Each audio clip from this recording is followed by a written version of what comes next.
mawawina mbanda kucha Kristu adzabwera kudzatenga ana ake. Kodi mbale wakonzeka? Mawawina mbanda kucha Kristu adzabwera kudzatenga ana ake.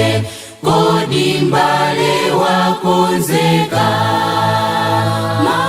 Mawa bwino mwamba, mawa oyerawo, mawa Yesu potesa chimo, imfa idzagonja.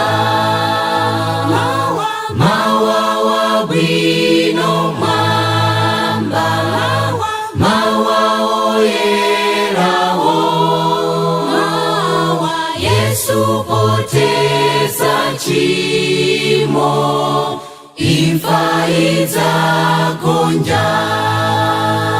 Nkhondo, matenda ndi maliro dziwa wayandika,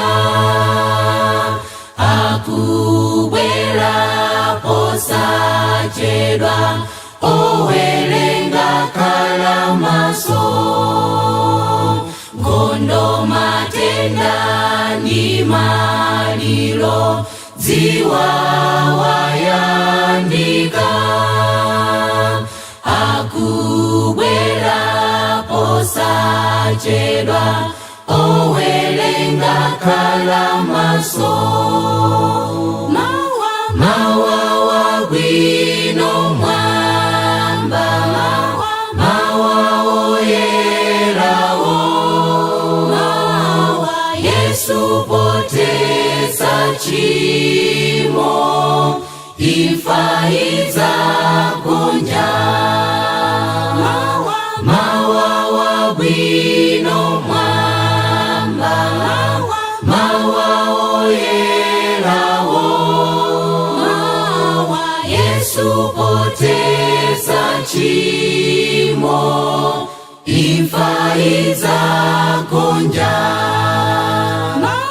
Mawa bwino mwamba, mawa oyerawo, mawa Yesu potesa chimo, imfa idzagonja.